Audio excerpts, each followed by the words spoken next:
Edition of Kill the Clock podcast. My name's Jeff Purtle, and I'm here with Ravneet Singh. Actually, And could to, you? I don't know if it I think it may have got cut off a little bit in the oh, really? beginning. Okay. I don't, yeah, so you could No just start problem. whenever now. All right. Hey, everyone, and welcome to another edition of Kill the Clock podcast. I'm Jeff Purtle here with Ravneet Singh, and today we're going to be talking about the Phoenix Suns and New York Knicks. We'll start a discussion with. Can I cut that one more time? Sorry. Yeah, go ahead. No worries.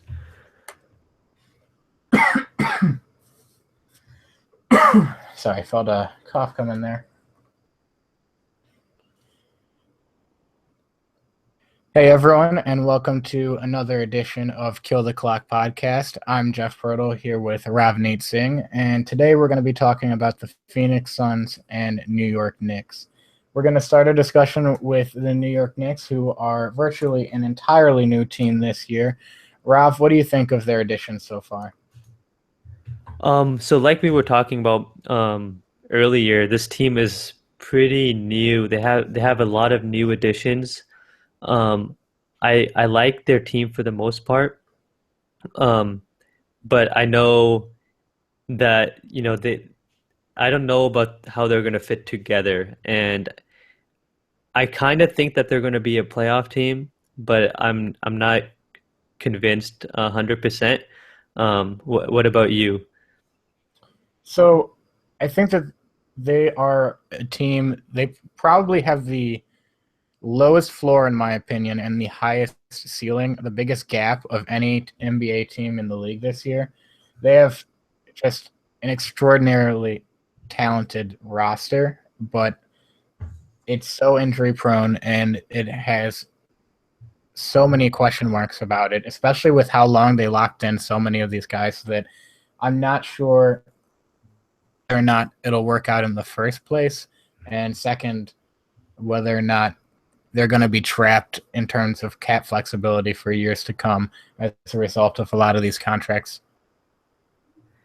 Yeah, so one of the signings that I did not like was the Joakim Noah one because he's getting 17 million this year, 17.7 next year, about 18.5 the year after, and then 19.2 in his fourth year. So you have this guy who's had a lot of injuries, um, and who hasn't shown that he could be healthy the last 2 years, um, and he's gonna also take minutes from Porzingis playing at center, which is what I want to see. I actually want to see Porzingis playing at center and Carmelo at the four because I think Carmelo is a better four than he is a three, and we see that a lot during the Olympics and when the Knicks were um, when the Knicks made it to the second round a few years ago with Jason Kidd, and on that team he was playing more of a four. So we all know that Carmelo is better playing the four. Um, Yet I feel like the Knicks. I'm not sure if they kind of want to play Porzingis at the five and Melo at the four because they invested a lot of money into Joakim.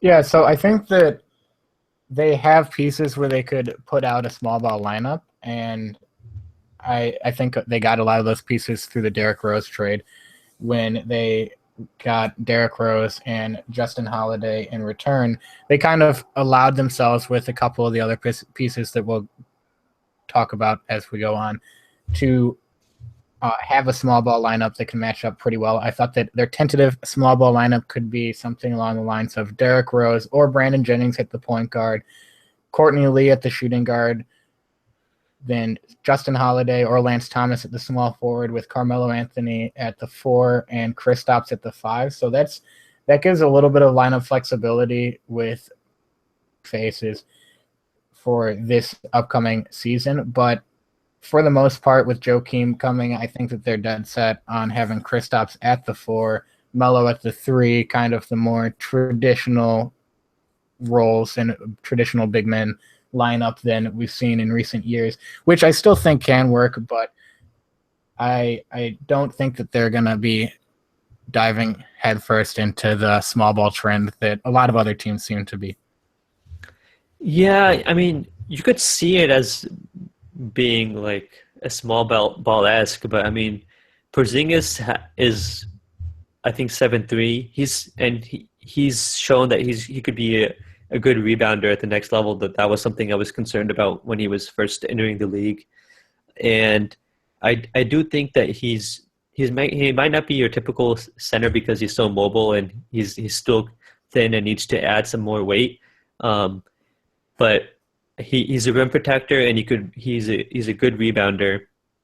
And yeah, I'm just a believer that Melo should play the four more, and it gives him better shooting because when you have Rose isn't a good shooter, and it's hard to play in this league when you have two non-shooters on the floor at the same time. So when you have Rose and Noah on the floor at the same time, I just don't think it's going to be as effective.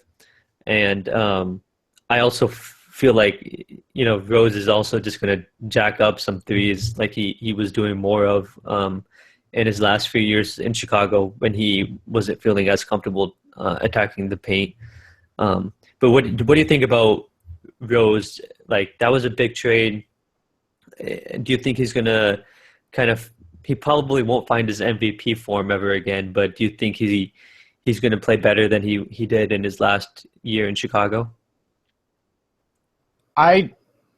So I think that even if he played as well as he did for the second half of the last season, he will be an excellent contributor for the New York Knicks. It's really just a matter of health for him, and hopefully we'll get to see him and this whole team play healthy for a year. I'm just not ready to buy into that, especially considering that of many of the people that the Knicks got. So Derrick Rose, Brandon Jennings, and Joakim Noah are three of their major acquisitions this summer. And Derrick Rose has played more games in the past 2 years than Carmelo Anthony, than Brandon Jennings, and more than Joakim Noah. And he is like the poster child for an injury-prone player. So for me, it's really not a matter of whether or not Derrick can contribute when he's on the court. It's whether or not he'll be able to get on the court and whether or not Joakim will be able to get on the court.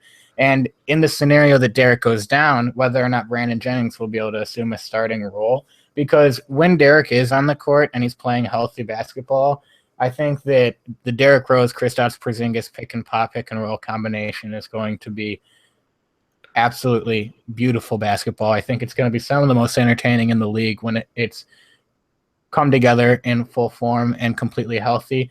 And with the pieces that they have around them, Courtney Lee and Carmelo Anthony, I think it'll actually allow Derrick Rose to distribute and push it to the paint a little bit after penetrating from the screen. And it could create some free-flowing offense that I think Phil kind of envisioned when he got everyone there. The problem is that we just don't know what Derrick Rose, what Joakim Noah, what Brandon Jennings, or what Carmelo Anthony we're going to get when you have four guys that are kind of older than you'd like. I mean, Derrick isn't older, but he's got the age in his legs and in his injuries. So I think that there are just too many question marks to kind of really gauge what to expect and have a very good idea of it for this coming season. Yeah, I agree. I think one of the big question marks on this team is if those guys can stay healthy. The other big question that I have is, what type of offense is this team going to run? Phil wants to run the triangle or have elements of the triangle. But, they just got a new coach in Jeff Hornacek where he was more of a pick and roll type of coach, and he just had Dragic and Bledsoe, attacking the paint and just using the pick and roll and pick and pop as much as possible. So those are two kind of very different types of offenses. And it seems like this team would be better suited, like you said, for the pick and roll type of offense. But I don't know if they're ready to commit to that yet. And that's going to be, you need Derrick Rose to be in the pick and roll more than you need him to be in a triangle offense. Because like we saw last year, Jerry and Grant at Notre Dame was better in the pick and roll, and he struggled in the triangle. So, what do you think about the type of offense the Knicks should run this year? So I think that there are a lot of offenses that integrate elements of the triangle offense that Phil ran, obviously, in his former teams, into their game plan without having it be the only thing that they run. And I think that Hornacek will be able to do that while running kind of the offense that he has in the past. I know that he really likes to pick up the pace. Last year, the Phoenix Suns, at the end of the year, I know he was fired, but while he was coaching, they were third in the league in pace. And that's going to be a huge upgrade, I think, for the kind of roster that they have, especially considering last season the New York Knicks were on pace for 93.4 possessions per 48 minutes, which was 26 in the NBA. They were in terms of pace, and that's just not acceptable and something that Hornacek will definitely pick up a little bit, even if Phil's not ready to maybe fully hand over the kind of keys to the triangle, so to speak. And I think that as long as he's able to integrate kind of a fast-paced offense where he likes to get up shots within 8 seconds of getting the ball. He likes to really get up court. He talked about it in a Q&A that he had with Zach Lowe back when he first got the Phoenix job, and he is likely to implement something similar given the freedom to in New York. And I think that could be really helpful for Carmelo and Courtney Lee and Derrick Rose and Kristaps all being able to get up the court and find their shots early and often in the game. So I think it's something that can work out if given the time to implement it, but I'm just not sure how receptive Phil will be to the insane amount of change that will come in just 1 year's time. Yeah, I mean, one of the reasons Phil fired Fisher was because Fisher started to get away from the triangle. At least that's what the rumors were saying. And so, every team has elements of the triangle, but at the same time, you don't consider Hornacek a triangle type of coach. So this hire was a kind of peculiar to me. But I do like Hornacek as a coach, and I thought what he did in Phoenix was pretty good, like impressive. And I didn't think that he should have gotten fired. But at the same, yeah, go ahead.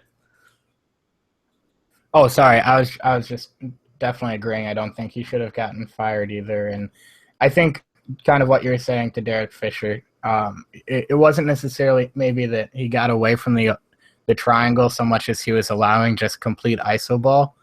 And I'm hopeful that Phil will be a little more receptive to a new offense. But do you really think, like, it seems like the triangle does require a lot of iso ball at the same time because, or maybe that's just what we saw with Phil's teams in Los Angeles and with Chicago, with Jordan.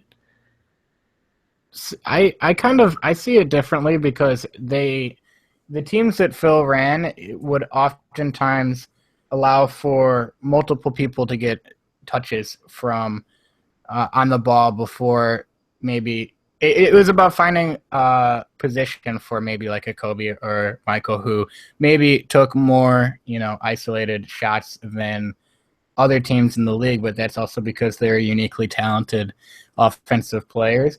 With the triangle, honestly, there's typically a lot of ball movement. You kind of feed the post, and it allows for a player in the baseline corner, as well as like opposite on the wing, and you can rotate the ball in to the corner player, to the wing player, and kind of rotate, shift. I'm describing it very poorly. It's a very difficult offense to describe. But actually, can we just cut this? Oh yeah, for sure. Let Like me, it's just extraordinarily difficult to describe the triangle. yeah, just like have 10 seconds of like nothing so that I could like, I'll be able to find it, I guess. Okay.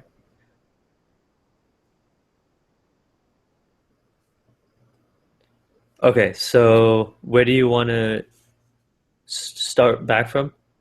I think I asked you, what was the last question I asked you? Something about, oh, I said the triangle has a lot of ISO.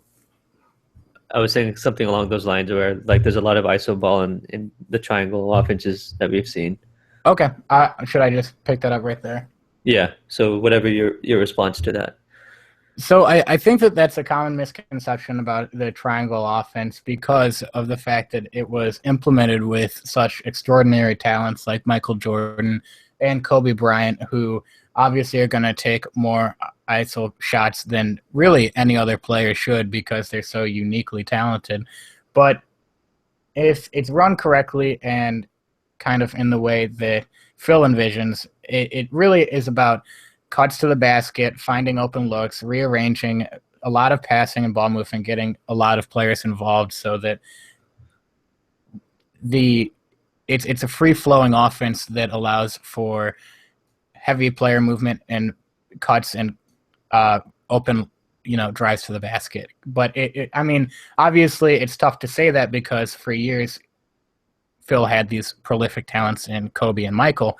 But if taking a look at kind of the root of Phil's ideology, it's supposed to be this free flowing offense that really never got implemented perfectly.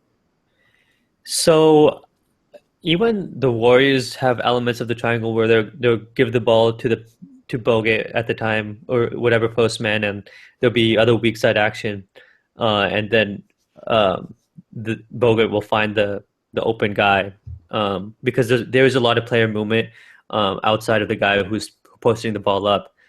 But at the same time, that's only like small elements of the triangle, and we've seen the most successful times we've seen the triangle be used was when Jordan was posting up, Shaq was posting up, or Kobe. Um, and the Knicks could theoretically do that, right? With Melo, more than they could do with I think Kristaps.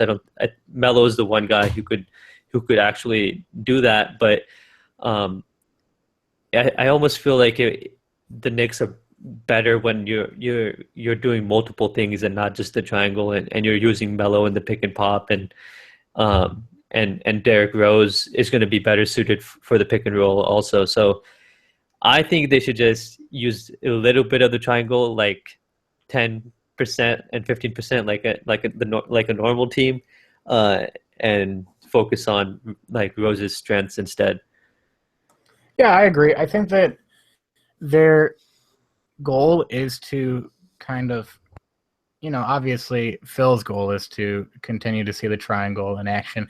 But I honestly believe that he is aware of the fact that other teams use it, like the Warriors, like the Spurs, and that it's something that is just going to be naturally, organically kind of rooted in the game and in game script and planning.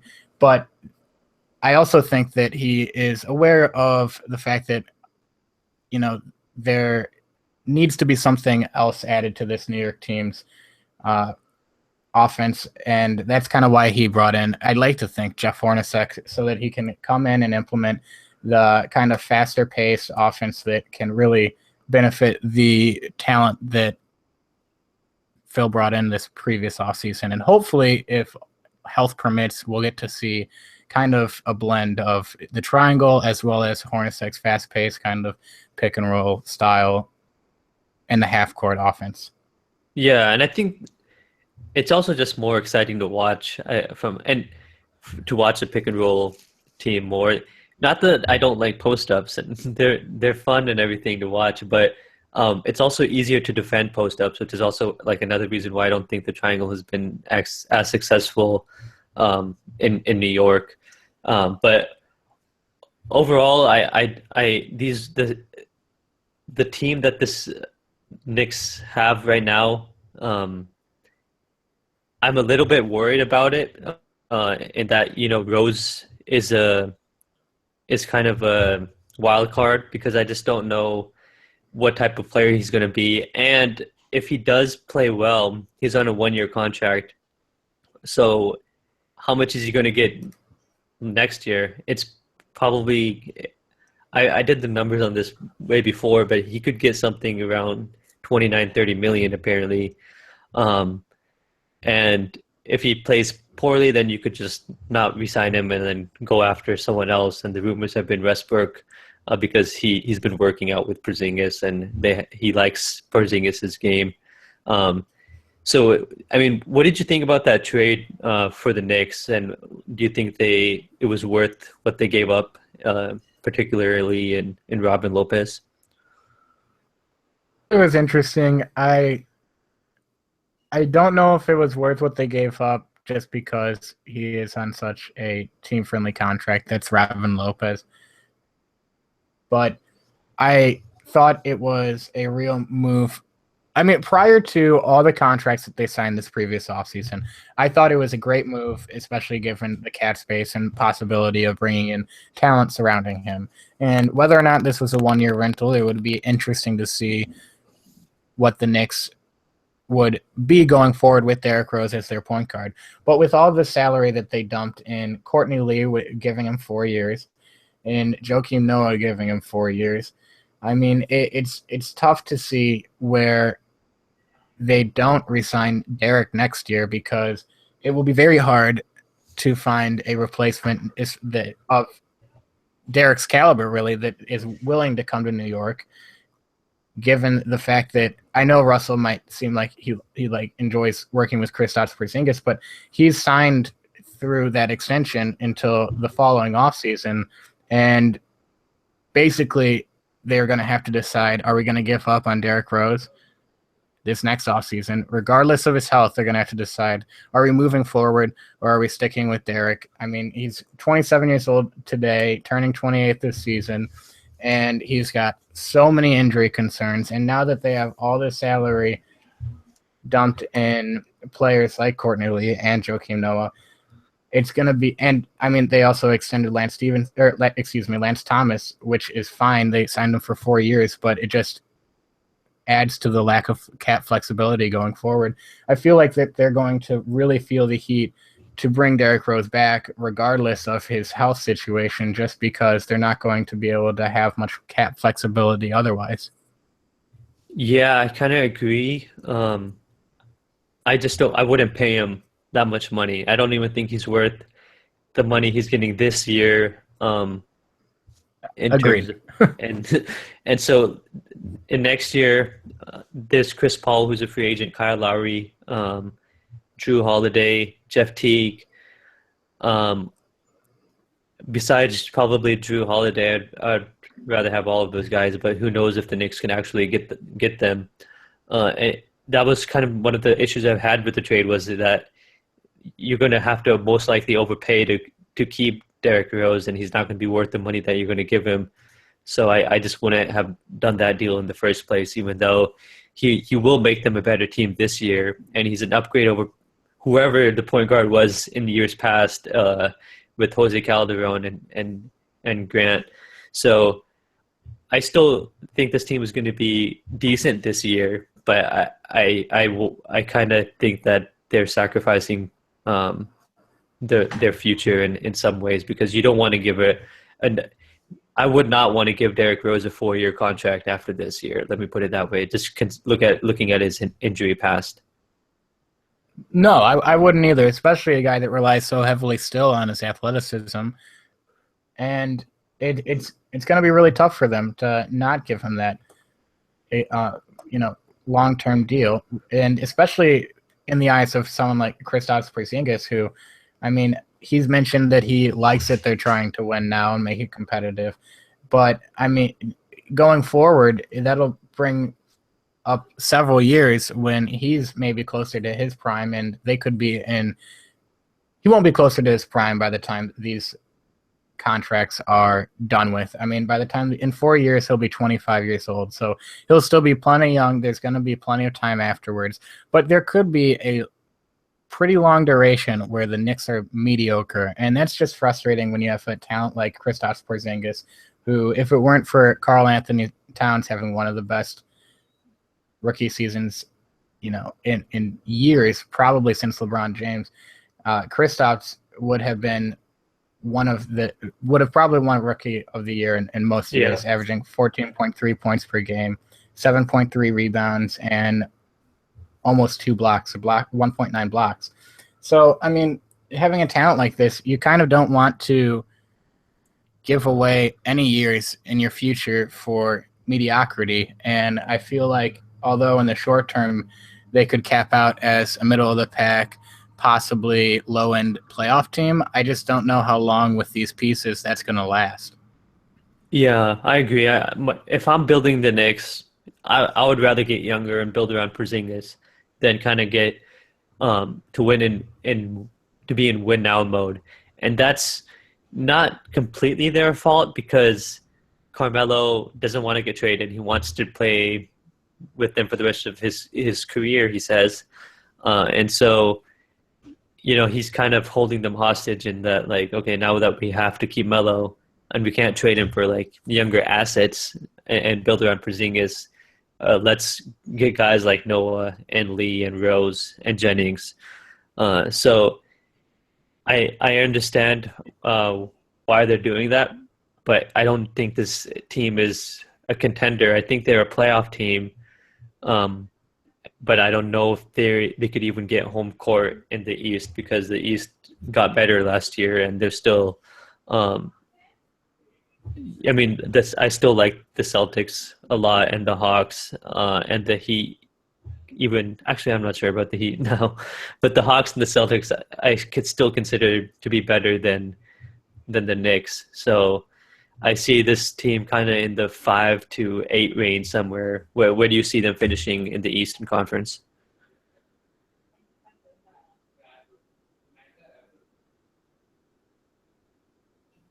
Hello?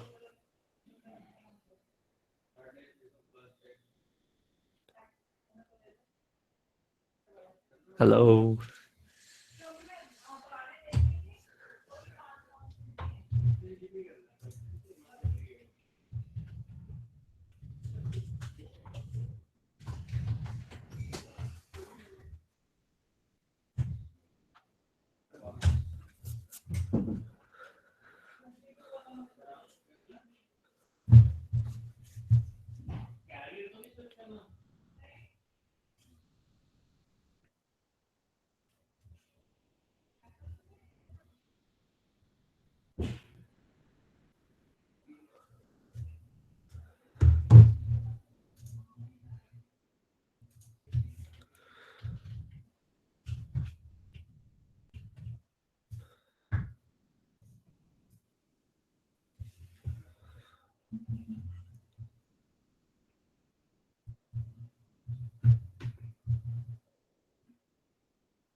Hey,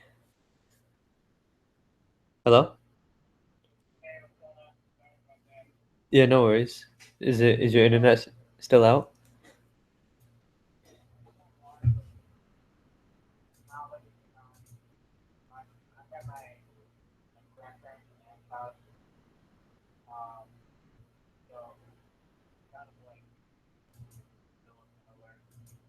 Oh, okay.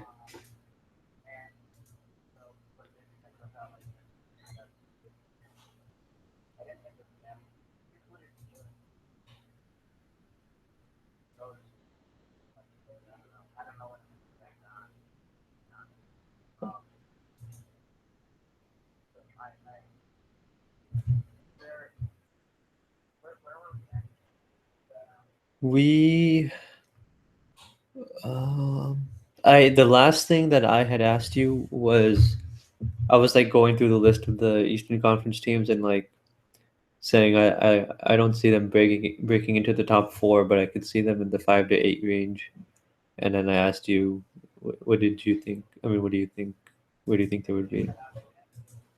Yeah, did you hear all of that part? Okay. Yeah. Yeah.